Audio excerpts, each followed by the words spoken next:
Examine చేయించండి, examine చెప్పి చేసిన తర్వాత సర్టిఫికెట్స్ ఇవ్వమని చెప్పి పంపిస్తే వాస్తవాలు తెలుస్తాయనే ఉద్దేశంతో ఆయన్ని ప్రభుత్వ ఆసుపత్రికి మాత్రం తీసుకుపోయి ప్రైవేట్ హాస్పిటల్కి తీసుకుపోకుండా అక్కడ కూడా రిపోర్ట్ని తారుమారు చేపించి బెదిరించి ఆయన రిపోర్ట్ తెప్పించారు. ఆ రిపోర్ట్ వస్తానే 16వ తారీఖున జైలుకు పంపించారు. ఇదే సమయంలో సమాంతరంగా హైకోర్టులో కూడా ఈ కేసు జరుగుతూ ఉంది. అంటే మేజిస్ట్రేట్ కోర్టులో కేసు ఉంది, హైకోర్టులో కేసు ఉంది. హైకోర్టులో కూడా ఏమాత్రం కూడా కోఆపరేట్ చేయకుండా వీళ్ళు ఇచ్చేస్తే మధ్యాహ్నం 12 గంటలకి కోర్టు సమావేశమైంది. రఘురామకృష్ణరాజు యొక్క రిపోర్ట్ ఇవ్వమని కోర్టు అడిగింది, కానీ వాళ్ళు రిపోర్ట్ ఇవ్వలేదు. మధ్యాహ్నం ఇవ్వాల్సిన రిపోర్టు సాయంత్రం 6 గంటలకు ఇచ్చారు. దీంతో హైకోర్టు కూడా ఆగ్రహం వ్యక్తం చేస్తూ రఘురామకృష్ణరాజు గారిని స్వయంగా తీసుకురండి హైకోర్టుకి అని చెప్పారు. ఆయన ఇప్పటికే జైల్లో ఉన్నాడు, ఇప్పుడు మేము తీసుకురాలేమని మొరాయించారు. మరుసటి రోజు 17వ తారీఖు హైకోర్టులో విచారణ జరిగింది. ఇది ఉన్నప్పుడు వారి అడ్వకేటు వారితో కూడా మేము కూడా మాట్లాడి సుప్రీంకోర్టులో వెకేషన్ బెంచ్లో కేసు వేశారు. సుప్రీంకోర్టు ఇమ్మీడియట్గా ఈయన్ని హైదరాబాద్లో మిలిటరీ హాస్పిటల్కి, ఇక్కడుండే హాస్పిటల్ పైన నమ్మకం లేక ఇక్కడ హాస్పిటల్లో మళ్ళా తారుమారు చేస్తారు, బెదిరిస్తారు, రిపోర్ట్లు ఇవ్వరనే ఉద్దేశంతో హైదరాబాద్లో మిలిటరీ హాస్పిటల్కి రెఫర్ చేశారు. అప్పుడు కూడా మొరాయించారు. ఏదైతే ఆయన్ని ఇమ్మీడియట్గా తరలించాల్సింది పోయి తరలించకపోతే సుప్రీంకోర్టు చాలా స్పష్టంగా తెలంగాణ హైకోర్టు చీఫ్ జస్టిస్ నియమించిన న్యాయాధికారి సమక్షంలో పరీక్ష నిర్వహించి మంగళవారం నాటికి సుప్రీంకోర్టుకు రిపోర్ట్ ఇవ్వమని చెప్పి ఆదేశాలు ఇచ్చారు. అందువల్ల సోమవారం సాయంత్రం 5 గంటలకు ఇక్కడి నుంచి జైల్లో నుంచి తీసుకుపోయి హైదరాబాద్లో సికింద్రాబాద్ మిలిటరీ హాస్పిటల్లో చేర్చారు. అక్కడ కూడా మేము వాచ్ చేస్తున్నాం. అక్కడ కూడా ఆ రోజు ఒక అధికారి పనిచేస్తూ అక్కడికి వెళ్ళి అక్కడ కూడా మ్యానిపులేట్ చేయాలని ప్రయత్నం చేశారు. అది కూడా మేము పేపర్ ద్వారా మళ్ళీ ఎక్కడికక్కడ లీక్ చేసి ప్రెషర్ పెట్టే ప్రయత్నం చేశాం. సభ్యతగా ఉండదని ఆ వ్యక్తి పేరుని చెప్పడం లేదు, కానీ ఆ వ్యక్తిని తీసుకొచ్చి ఎక్కడికక్కడ ఒక పవిత్రమైన దేవాలయంలో అధికారిగా పెట్టుకుని ఎలాంటి లాబీలు చేయించే పరిస్థితికి వచ్చారు. అంటే ఎంత దుర్మార్గంగా ప్రవర్తించారో అంత దుర్మార్గంగా ప్రయత్నించే పరిస్థితికి వచ్చారు. అయితే అవన్నీ చూసిన తర్వాత నెక్స్ట్ డే 3 రోజుల వరకు ఆయన ట్రీట్మెంట్ ఇచ్చిన తర్వాత సుప్రీంకోర్టు బెయిల్ ఇచ్చే పరిస్థితికి వచ్చింది.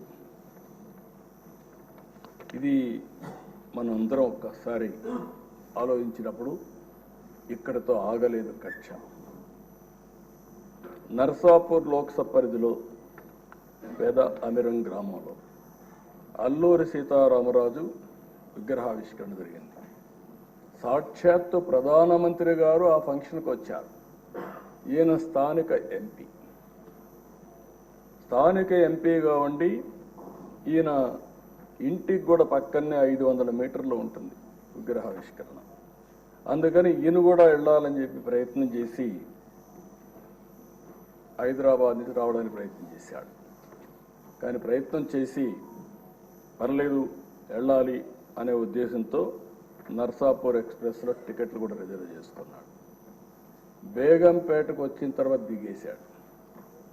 దిగి మళ్ళీ అందరికి మెసేజ్ ఇచ్చారు, మాకు కూడా మెసేజ్ వచ్చింది, నేను వెళ్ళడం లేదు, నేను వెళితే ఏదైతే సత్తెనపల్లి ఆ ప్రాంతం పిడుగురాళ్ళ సత్తెనపల్లిలో వాళ్ళు ఒక ప్లాన్ చేశారని తెలిసింది.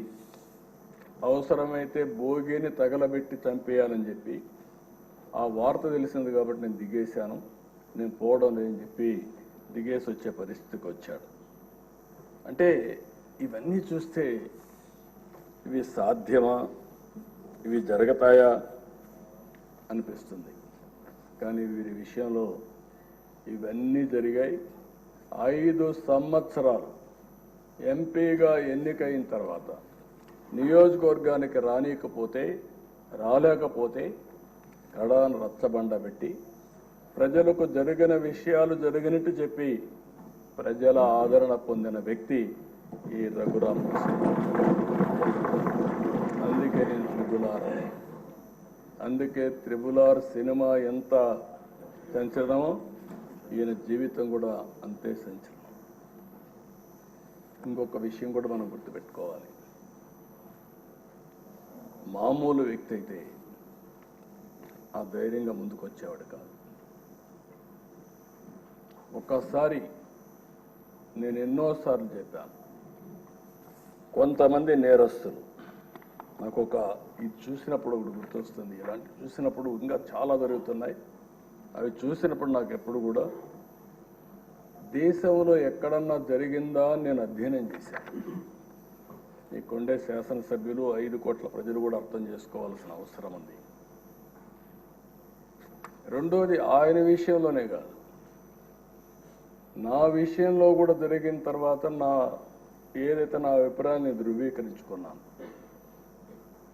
నేను జైల్లో ఉన్నప్పుడు నా రూమ్లో కూడా సీసీటీవీ కెమెరాలు పెట్టి నేరుగా వాచ్ చేయాలని ప్రయత్నం చేశారు ఇక్కడి నుంచి, రిమోట్ నుంచి. అదే ఈయన విషయంలో కూడా ఆయన్ని కొడుతూ టీవీలో సెల్ ఫోన్లో ఆనాటి ముఖ్యమంత్రి చూశారని వారు చెప్పే పరిస్థితికి వచ్చారు. నాకు అది ఆ రోజు నాకు నమ్మశక్యంగా అనిపించలేదు. కానీ నా విషయంలో